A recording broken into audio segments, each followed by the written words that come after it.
Welcome back to another Z1 install video. Today we are doing a plenum spacer on this 350Z, and since the plenum will already be out of the car, we'll already be halfway there, we're also going to be doing a knock sensor as well. So let's get started. All right, so once you got the hood open, you want to take the strut bar off. First thing you want to do is you want to take the 12mm socket. It's best to hand loosen the bolts because sometimes it may be old, especially on these cars, before you take the ugga-duggas. So let's crank those bolts loose.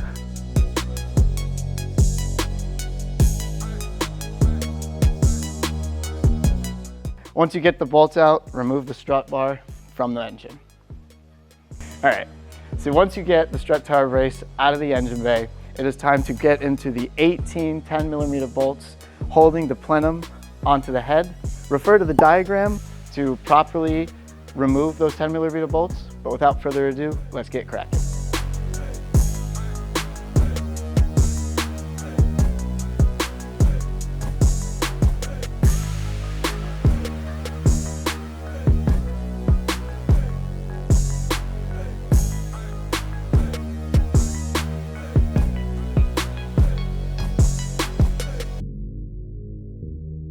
$10mm bolts out of the car. Pro tip, it's really important to make sure that you organize the bolts in the order that you take them out so that you don't lose them. The worst thing is when you're going to put them back into the plenum and you're missing one and you're rummaging around looking for it. So make sure you organize your bolts. Now, because we are also doing the knock sensor, it is this time that you will need to remove the intake as well as the oil feeder lines and the two other hoses that are behind the intake plenum to make sure that you can remove the entire plenum so that you can get to the knock sensor. If you are only doing the plenum, you can actually remove the top of the clamshell without removing all of the hoses. So if you are only doing your plenum spacer, you can skip to the chapter of this video where we're installing just the plenum spacer onto the plenum.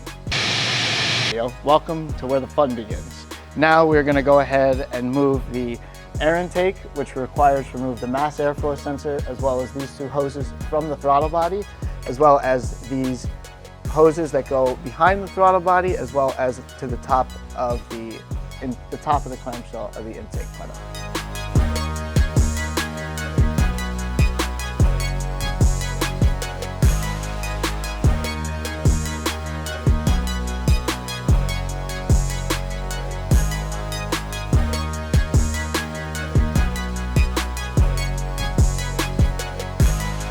Got all the hoses removed, it's time to take the top of the clamshell off, which you should come right out.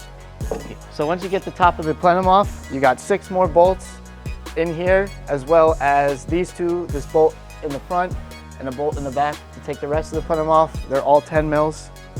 One thing to mention as well is there's a couple more around the outside. So let's crack those loose.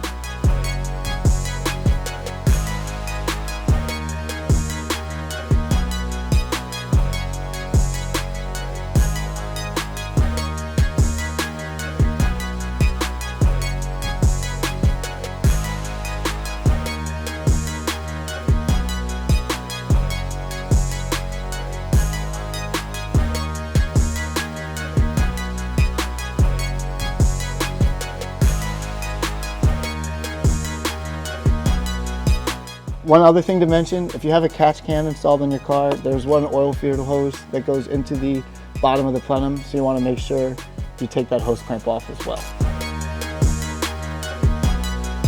Once all the bolts are removed and the hose is unhooked, it's time to remove the bottom of the intake plenum. Pro tip, whenever you're working on this part of the car, everything is exposed to the engine, so you want to make sure you put a towel or a rag or something just to plug up the holes to make sure that nothing falls in. You can also use masking tape as well. It tends to be a little bit more effective in plugging up the ports. Cross, lightly tape it down just to make sure that nothing can get in.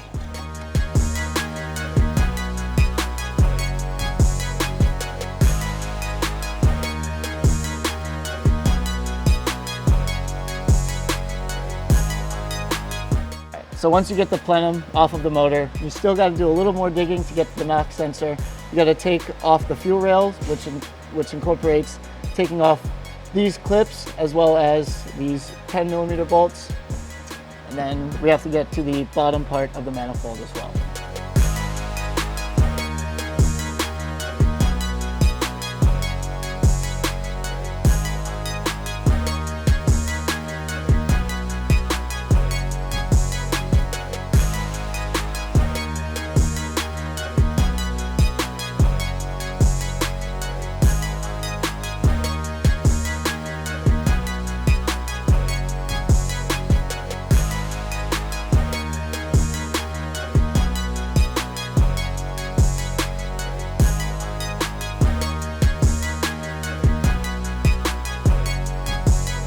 All right, fuel rails. One thing to make sure that before you put the injectors back into the manifold that you check the O-rings. As you can see, because this is an older car, a lot of these have been worn, so they may need to be replaced. Or if they seem to be okay, just make sure you use a little bit of Vaseline to put them back. So it seems to be a better fit. But we're gonna get that out of the way for now. And now we're gonna tap into the bottom part of the manifold and get that sucker out of there.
And voila, the buried treasure. It's a little pro tip.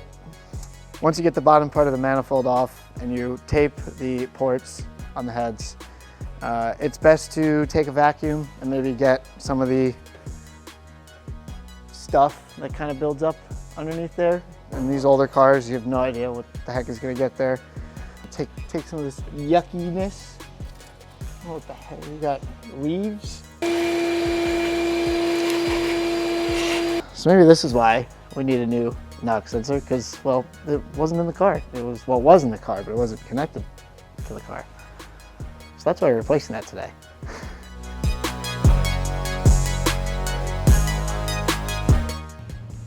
Wow, it comes out. Look at that. The thing that usually goes bad is actually the harness.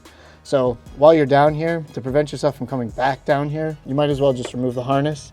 In order to do so, sometimes the two wiring harnesses will be taped together. So just take a razor blade or something and carefully cut the two wires together. And then the actual clip is back here. So you just want to kind of, it's a little bit of a fiddle, but you want to get back here.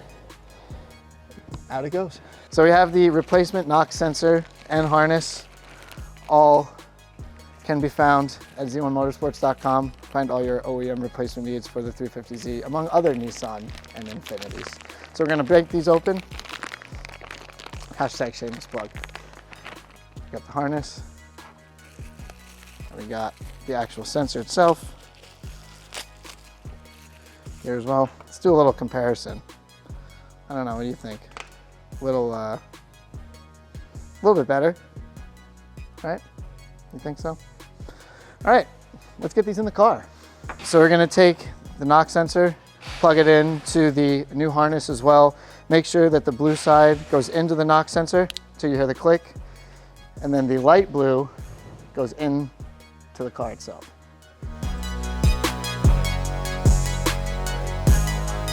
All right, you plug this bad boy in there till you hear a click, and then you get your 12mm bolt, thread that back in there.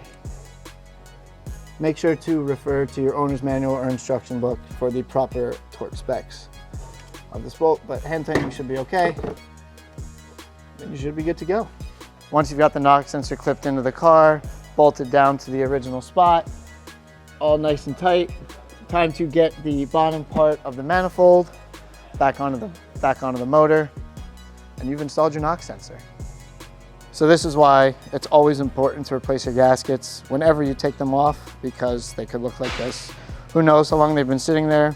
So we have some Nissan OEM replacement gaskets for the bottom part of the manifold, and it's time to put them in the car.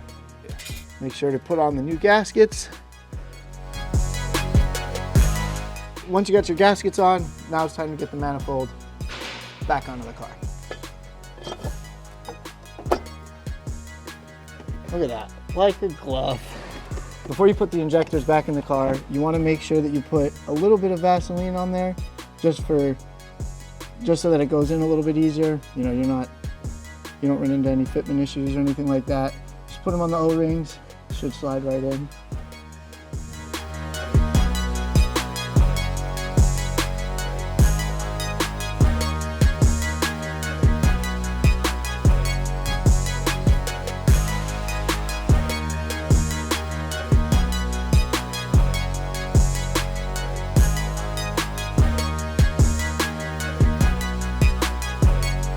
So once you've got everything back together, including the bottom part of the manifold, your fuel rails, your fuel rail harness, and the bottom part of the clamshell back on, it is finally time to put your plenum spacer back on. Alrighty. And now we're going to go ahead and unbox our brand new intake plenum spacer. Be sure to check out, if you're looking for a really affordable, efficient way to add more power to your 350Z, a intake plenum spacer is a must. Check them out at Z1Motorsports.com.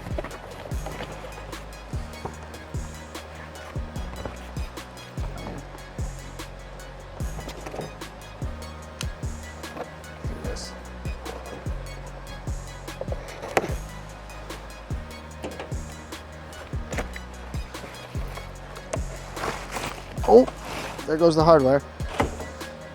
Alrighty, so the great thing is they give you everything that you need. They give you the hardware for the increased size of the plenum spacer. Looks amazing, made out of aluminum. And then you have the extra gasket that goes onto the top as well. So why don't we install it onto the car? Spacer on top of the plenum. Once the plenum spacer is on top of the plenum, take the new plenum spacer gasket, and where you see these two little triangular etches is how you know which side to put it on, because this will be facing the front of the car.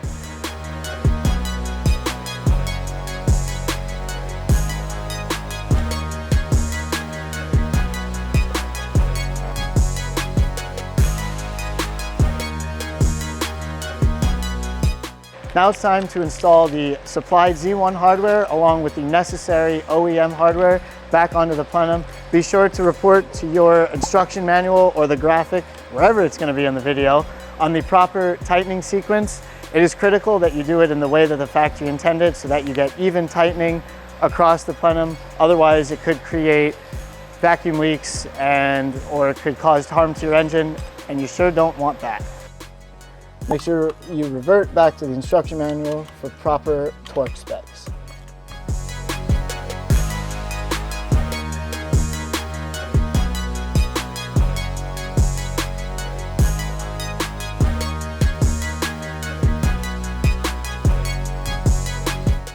When installing your strut bar, remember to incorporate the Z1 supplied washers.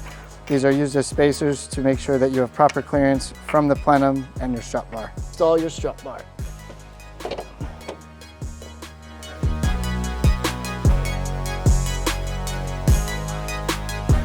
All right, once you put your strut bar back on the car, you've officially installed your plenum spacer and your knock sensor. Enjoy your increased horsepower and torque, and be sure to comment below which install videos you want to see next. And remember to check us out next time at Z1Motorsports.com.